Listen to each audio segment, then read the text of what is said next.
riding motorcycles for a little over 30 years, and I used to always tell people I have a chronic motorcycle problem. But it kind of started when I was, 8, 9 years old, really wanting my first dirt bike. There was a guy in our neighborhood who was selling a 400cc trials bike. I went to my parents and I said, hey, come on, loan me the $400. I want to go get the bike. And they're thinking, oh, we don't want our 8-year-old on a motorcycle. He's going to kill himself.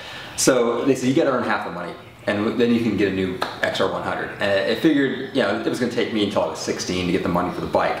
And they figured, okay, problem solved. So I busted my ass for the next year or so. Sold door-to-door greeting cards, bought candy bars, Smart and Final, whatever it took to get that money together for that first bike. And so after about a year, I'm 9 years old, go to my parents, said, there's my $400, I want my motorcycle. So I usually get asked, you've had sport bikes, you've had other motorcycles, why would you pick up an electric motorcycle, or why would you go after something like a Brammo Empulse? The Brammo looked like an interesting opportunity because it was something you could do for short errands. You could run around it if you had to go run around town. And I was thinking it was going to be kind of a weekend bike. It'd be the one that you maybe make the run down to a coffee shop, or you head up to Skyline just for a short run for breakfast, and then bring it back home kind of thing. And I think that's what probably put me in the demographic of the early adopters for some of the ED bikes, thinking that people would use this as a second motorcycle. But it wouldn't be something you could use every day, or use it for your all-around motorcycle needs.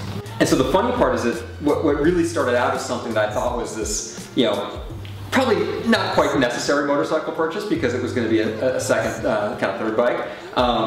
It really became a bike that I would use as my everyday, just run around kind of motorcycle. It's the one that you would, take, if you had to go run a 15-minute errand. It's the one, I gotta go, catch up with a buddy quickly. I'm gonna go grab a beer with somebody, whatever it might be, right? It's the one you can hop on quickly and go. It's comfortable. It's got an upright riding position, and it's kind of fun, right? So if you want to do the commute and just burn up the highway miles, but in the evening maybe take a side road on the way home, it's perfect. And the funny part about it is that I think a lot of the people who have been watching Brammo as a brand, and the Empulse in particular as a motorcycle, start thinking about, like, well, can you use it as a regular bike?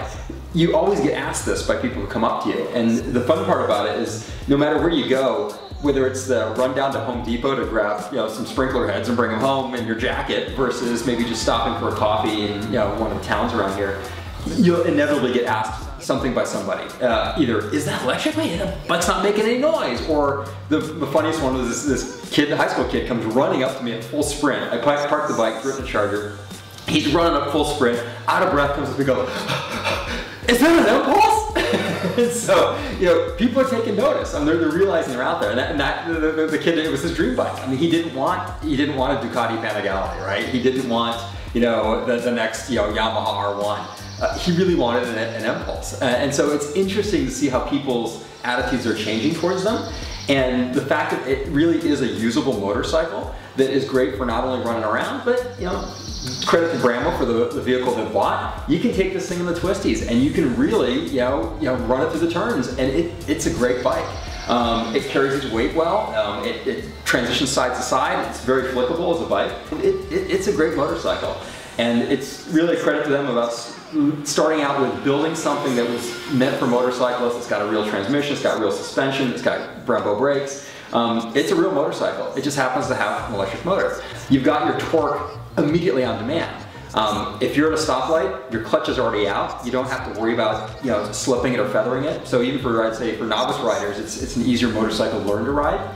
But for those of us who are addicted to speed and torque and everything else, this is the kind of bike where if you pin it off of a stoplight or a stop sign, your torque is there immediately. It's not revving up the motor, so they're quick. They accelerate fast. They brake well.